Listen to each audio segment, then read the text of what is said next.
नमस्कार, जय हिंद, वंदे मातरम। दोस्तों, आज इस वीडियो में हम लोग जानेंगे हिंदी के 10 ऐसे महत्वपूर्ण प्रश्न जो पेडागोजी से रिलेटेड करते हैं और सीटेट हो, जेटेट हो, केवीएस हो, यूपीटेट हो, एमपीटेट हो, हर तरह के शिक्षक भर्ती एग्जाम में पूछे जाते हैं। तो फ्रेंड, आपके मोबाइल के स्क्रीन पे पहला प्रश्न ये रहा, आप देख सकते हैं। प्राथमिक स्तर पर भाषा सीखने में भाषा संबंधी कौन सा संसाधन सर्वाधिक महत्वपूर्ण है?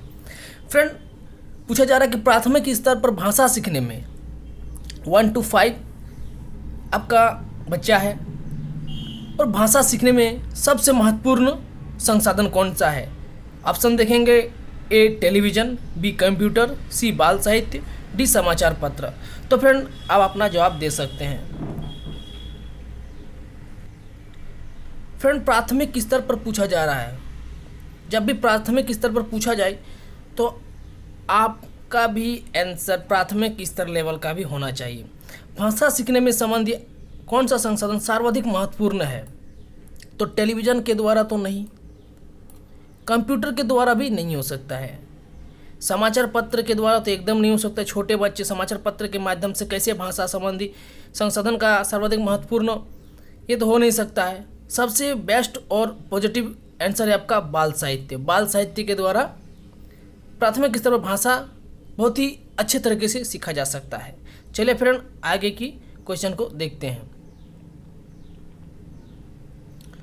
2 नंबर प्रश्न आपके स्क्रीन पे ये रहा, आप देख सकते हैं। भाषा अर्जन क्षमता किसके साथ संबंधित है? ब्रूनर, पियाजे, चॉम्स्की या स्किनर? भाषा अर्जन क्षमता, फ्रेंड, इनमें से किसी ने यह भी बोला था कि भाषा बच्चों में जन्मजात होती है। तो कौन से हैं? तो वह हो जाएंगे हमारे चॉम्स्की महोदय। इन्होंने बोला था कि भाषा बच्चे में जन्मजात होती है। आगे देखेंगे तीसरा क्वेश्चन। तीसरा क्वेश्चन में पूछा जा रहा है, प्राथमिक स्तर की पाठ्य पुस्तक में कथन, भाषण, विज्ञापन आदि बच्चों की भाषा क्षमता के विकास में डैश है। मतलब प्राथमिक स्तर, यहाँ भी आप देख सकते हैं कि प्राथमिक स्तर पूछा जा रहा है। आपका भी आंसर प्राथमिक स्तर के लेवल का होना चाहिए। प्राथमिक स्तर की पाठ्य पुस्तक में कथन, भाषण, विज्ञापन आदि बच्चों की भाषा क्षमता के विकास में डैश है। क्या होगा? अनुपयोगी, ये तो नकारात्मक हो जा रहा है। बाधक, ये भी नकारात्मक।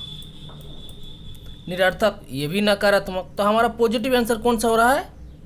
सहायक।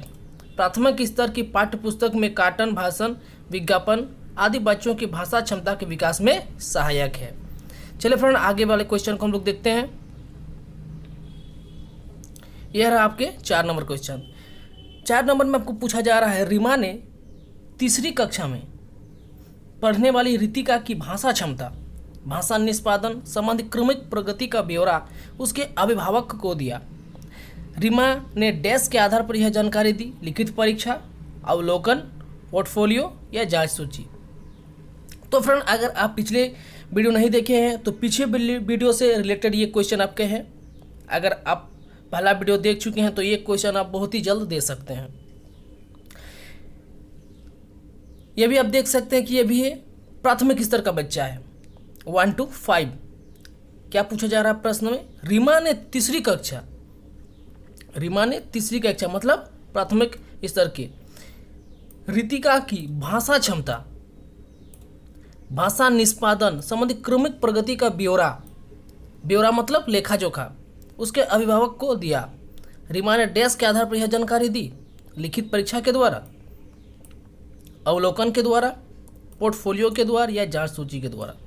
तो फ्रेंड, अभी तक आप हमारे पिछले वीडियो को नहीं देखे तो उसको जरूर देखें, क्योंकि सब कुछ एक दूसरे से अंतर संबंधित होते हैं। पेडागोजी ऐसा विषय है जिसमें आपको नेगेटिव और पॉजिटिव ऑप्शन मिलेंगे, उसमें से आपको हमेशा पॉजिटिव वाला ऑप्शन को चुनना है।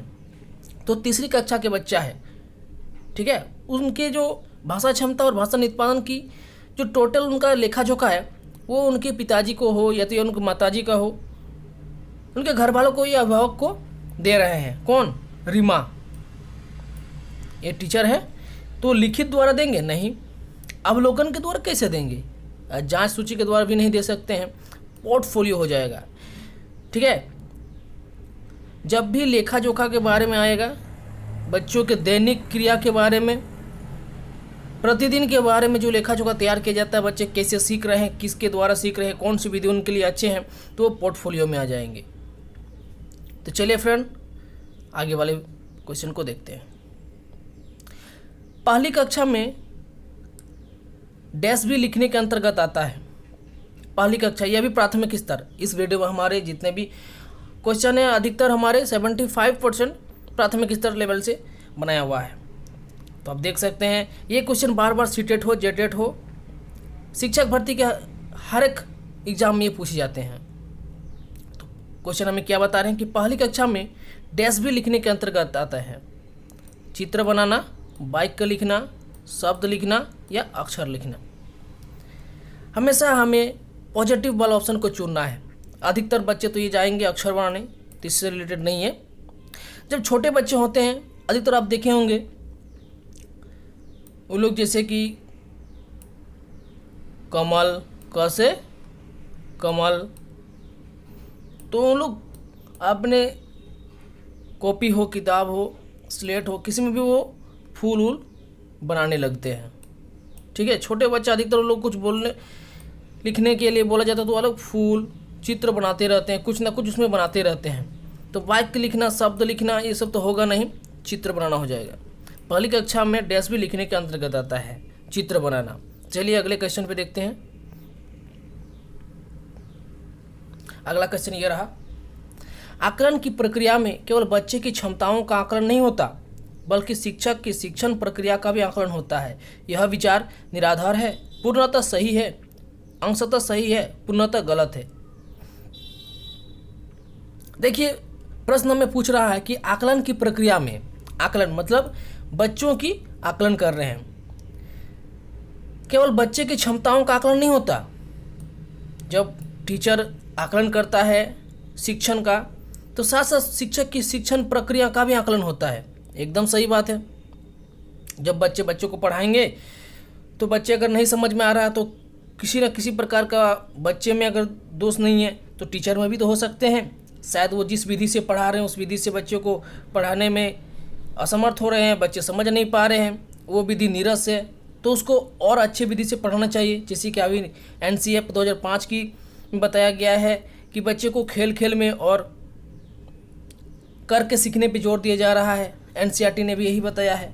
तो प्रश्न में बता रहे हैं कि आकलन की प्रक्रिया में केवल बच्चे की क्षमताओं का आकलन नहीं होता, बल्कि शिक्षक की शिक्षण प्रक्रिया का भी आकलन होता है। यह विचार पूर्णतः निराधार है, यह नेगेटिव है, इसको नहीं लेना है। अंशतः सही है, थोड़ा सा सही तो होना नहीं है, पूर्ण सही है। पूर्णतः गलत है, यह भी नेगेटिव, तो हमारा आंसर हो जाएगा पूर्णतः सही है। क्योंकि जब टीचर स्कूल में पढ़ाएंगे या कहीं भी पढ़ाते हैं, तो बच्चे की आकलन करने के साथ साथ उनका भी आकलन होता है कि वो किस मेथड से पढ़ा रहे हैं, किस विधि से पढ़ा रहे हैं। किसी बार ऐसा भी होता है कि जो शिक्षक जो मेथड से पढ़ाते हैं, उस मेथड से बच्चों को अच्छा नहीं लगता है, ये सीख नहीं पाते हैं, वो मेथड बहुत ही नीरस होता है। ठीक है, जैसे कि व्याकरण हमारे जो है सब्जेक्ट है, वो रटने पे ज़्यादा ध्यान दिया जाता है, इसलिए इस सब सब्जेक्ट में बच्चे ज़्यादा अच्छे से उसको पढ़ नहीं पाते हैं। ठीक है, चलिए आगे देखते हैं आगे के क्वेश्चन को। देख सकते हैं 7 नंबर के क्वेश्चन।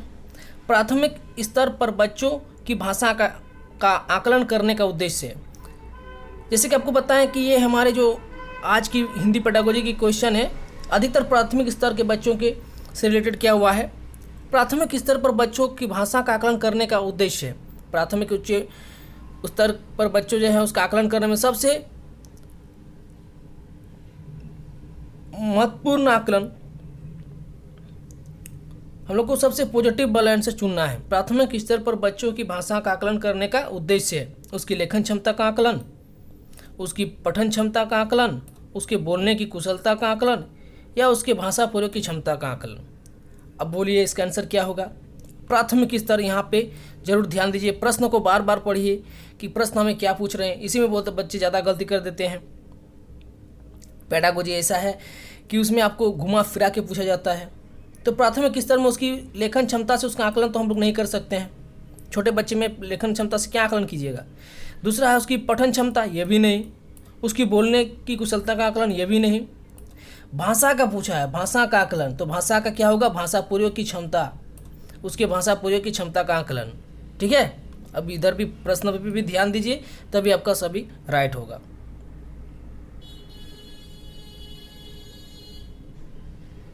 चलिए 8वां क्वेश्चन हम लोग देख सकते हैं आपके स्क्रीन पे। कई बार बच्चे जब स्कूल आते हैं तो यह भाषाओं को डैश और बोलने की लेस होती है।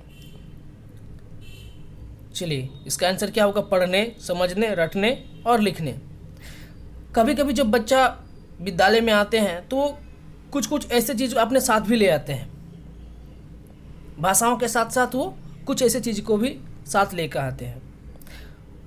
पढ़ने, समझने, रटने या लिखने। तो देखिए कई बार बच्चे जब स्कूल आते हैं तो यह भाषाओं को समझने और बोलने की लेस होते हैं। ठीक है, इसका आंसर हो जाएगा बी। वो कुछ कुछ ऐसे शब्द को, ऐसे शब्द विशेष को भी समझने लगते हैं। चलिए अगला क्वेश्चन देख लेते हैं। ये बहुत ही वीवीआई, बहुत ही इंपॉर्टेंट क्वेश्चन है। ये हमेशा सीटेट में, जेटेट में, शिक्षक भर्ती एग्जाम में हमेशा ये सब पूछ जाते हैं। ये जितने भी आप वीडियो में देख रहे हैं 10 क्वेश्चन। बालक की प्रारंभिक शिक्षा उसकी मातृभाषा में दी जाए, यह मानना है। बालक की प्रारंभिक शिक्षा, ठीक है, किसने बोला था कि बालक की जो प्रारंभिक शिक्षा है वो अपनी मातृभाषा में दी जाए? मारिया मॉन्टेसरी, महात्मा गांधी, किलपैट्रिक या फ्रोबेल महोदय? चलिए इसका आंसर बताइए। इसका आंसर हो जाएगा महात्मा गांधी। महात्मा गांधी जी ने ही बोला था कि बच्चों को प्रारंभिक जो शिक्षा होनी चाहिए, जो 1 to 5, जिसका 1 to 5 तक बच्चों को प्राथमिक स्तर तक शिक्षा उनकी अपनी ही भाषा, मातृभाषा में दी जानी चाहिए। वो जिस क्षेत्र से हैं, वो जिस क्षेत्र से बिलोंग करते हैं, उसी क्षेत्र के उसी भाषा से दी जानी चाहिए, तभी बच्चे ज़्यादा सीखते हैं। चलिए लास्ट क्वेश्चन, यह रहा आपका सबसे लास्ट क्वेश्चन। अभी तक आप हमारे चैनल को सब्सक्राइब नहीं किए तो चैनल को सब्सक्राइब जरूर कर लीजिए, एजुकेशन ऑन को, और बेल वाला आइकन को जरूर प्रेस कीजिए ताकि आपको शिक्षण रिलेटेड, इस तरह के पेडागोजी से रिलेटेड क्वेश्चन हमेशा मिलते रहे। और वीडियो को जरूर से जरूर लाइक कीजिए और अपने दोस्तों तक जरूर पहुंचाइए। 10वां क्वेश्चन क्या है, भाषा शिक्षण के चुनाव की जाने वाली शिक्षण विधि किस पर आधारित होनी चाहिए? शिक्षक केंद्रीयकरण पर, बाल केंद्रीयकरण पर, गतिविधियों पर और प्रयोग पर। भाषा शिक्षण के चुनाव की जाने वाली शिक्षण विधि, ठीक है, शिक्षण विधि किस पर आधारित होनी चाहिए? शिक्षक आधारित, बाल केंद्रित, गतिविधियों और प्रयोग पर।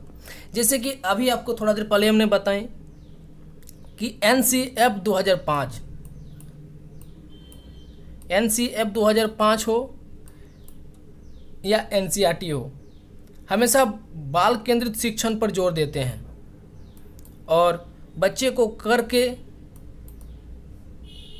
सिखाने या भ्रमण द्वारा ही बोला जाता है कि जिसमें बच्चे ज़्यादा सीखे। तो इसका आंसर हो जाएगा बाल केंद्रीयकरण।